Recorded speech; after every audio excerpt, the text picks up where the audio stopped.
So I'm here to tell you that the way we've been thinking about psychology has been all wrong. But it's not your fault. See, psychology started out with a really solid foundation, like other disciplines. When I ask you to think about a discipline like cardiology, you probably think of this. And when I ask you to think about a discipline, podiatry, you probably think of this. But if you're like the thousands of psychology students that I've taught over the last 2 decades, then when I say psychology, you probably think of this. Now, this is problematic that we don't think of this, and it's even more problematic that we don't think of this. Because early in psychology's history, the discipline was founded on understanding or thinking about the physiological basis of behavior and its evolutionary root causes.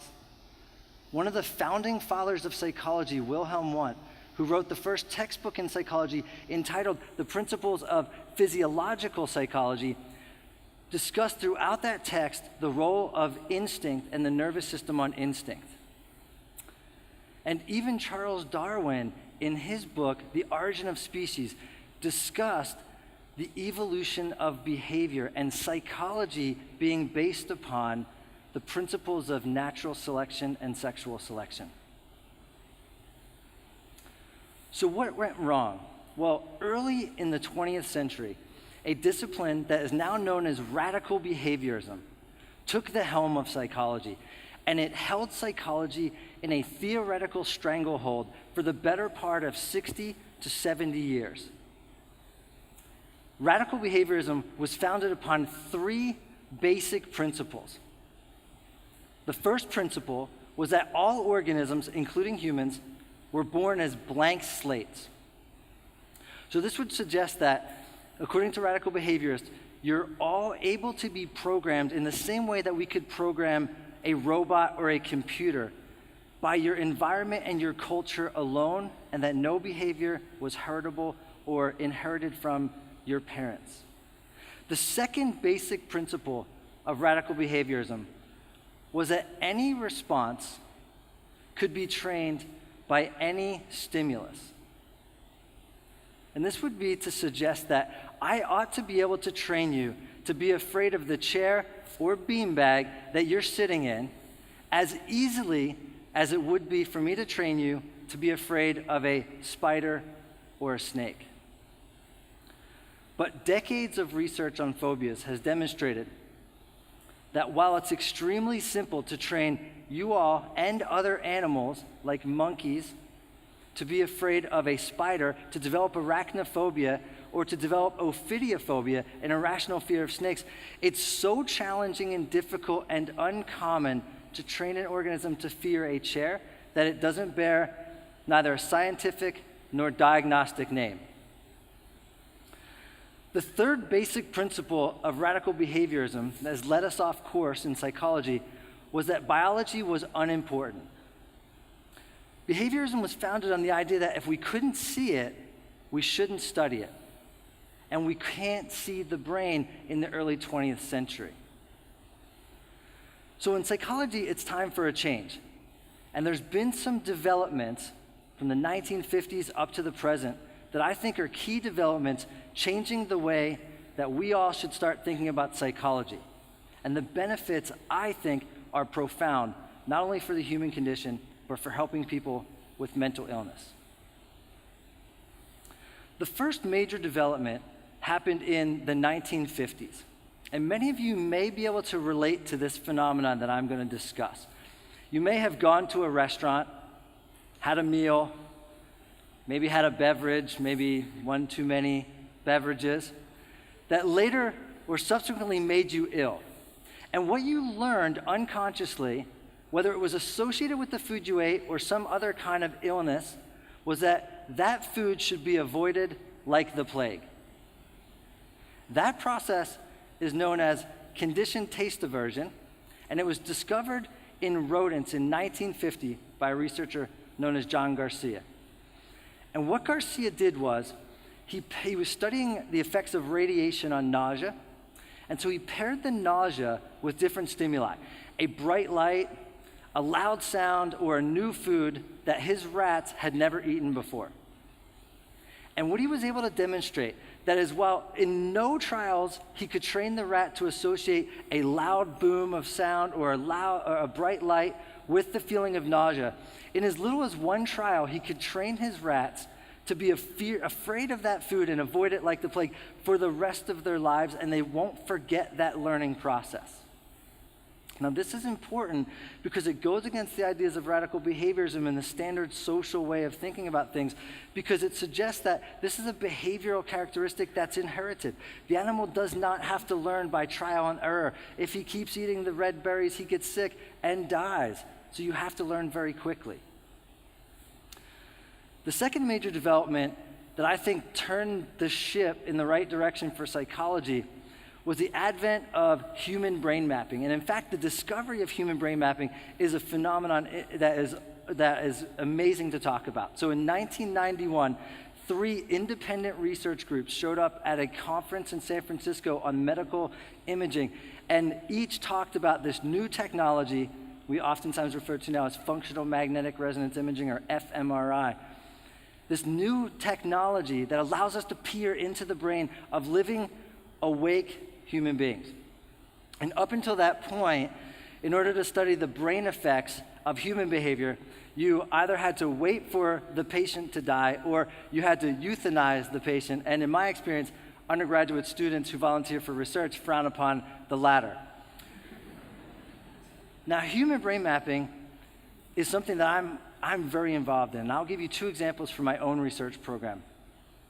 For a long time in the history of psychology and the history of philosophy, researchers and thinkers have been asking the question, what is the human self? What constitutes the self? In my own discipline, we define the self as our capacity to think about who we are today, who we were in the past, and then who we're in the future, or who we are going to be when we grow. Well, who are you going to be when you grow up, right? And that capacity for thinking about yourself across time has been linked by my research group and some other research groups to your capacity to empathize with other people's states of mind. So as an example, if one of you were to experience embarrassment today, I would be able to use my experience with embarrassment in the past to model your experience of embarrassment, and I can then empathize with you. And what my group has been able to show is that the same part of the brain has evolved to allow humans and probably some great apes to engage in self-reflective processing and then use that self-reflection to think about the mental states of other humans or other critters that they come into contact with. Now, this may sound trivial. It may sound trivial to study the self. We think about the self, and if you were to go out and say, oh, I heard this lecture about the self, people would, what's that? Except when you take into consideration that both autism and schizophrenia are both marked by deficiencies in this self-other empathic processing, and it's the same part of the brain that's dysfunctional in both conditions. Let me give you another example. In a long history of research on neuroscience in animals, we've associated a part of the brain known as the amygdala with fear and aggression. That is, if you went into a lab and you cracked open the skull of a rat or a monkey and you stimulated the amygdala, it would be fearful, and then usually it would bite out against you or would aggress against you. And while the amygdala does very similar things in humans, it's also been shown recently that the amygdala in humans has been associated with higher, complex social cognitions. And the one that my research group has been involved in researching is the capacity for our amygdala to generate what we generally refer to as a first impression. So you might look around the room here. I'm looking around the room here, and I see some really awesome people. And you might say, this person up here appears to be pretty trustworthy, while maybe the gentleman in the back looks a little bit creepy. You may make some other socially complex, important decisions. Like you might say, this person in the front is rather hot, while that person's not. And those are important impressions that we make automatically in a matter of milliseconds that predicts how we're going to interact with other humans. Again, it sounds trivial. Why is he talking about the neuroscience of attractiveness? Because in every mental illness known to man, the amygdala is dysfunctional. Depression, anxiety, bipolar, schizophrenia, autism. I could keep going. Let me tell you about one last fantastic development that has just happened in the last 2 years, and I'm super excited about it. University of Virginia researchers have discovered a new biological system. So you may recall back to 8th grade when you learned about the circulatory system and the respiratory system and the skeletal system. Well, those textbooks are going to have to be updated to include this yet unnamed new biological system. This new biological system integrates and synthesizes communication between our central nervous system and our gut-based immune system. So whereas we used to think that they were separate and there was some kind of chemical message between the two, we now know that the lymphatic nervous system is integrated into the brain and the central nervous system. So it's not named yet. So should we name it today? All right, so by round of applause, I'm going to give you option A, and I'm going to give you option B, okay? Okay, so option A, by round of applause, we're going to call it the neurolymphatic system. Okay, those are my science geeks. Over here, we're going to call it the gut check system. I like it. So what the researchers at the University of Virginia were able to do is to show that this gut check system, our gut check system, right, is intimately involved in the changes of social behaviors. They took a population of mice in their laboratory and they altered the genetic strain of gut bacteria. And they demonstrated that that gut bacteria signaled a different message to the nervous system through this new gut check system, and it produced symptomatology in the mice that was non-social, that approximated autistic-like behaviors, insofar as we can have an autistic mouse. And then what they demonstrated was that if they cured that gut bacteria, all of the non-social behavior that looked like autism remissed. The mice got better.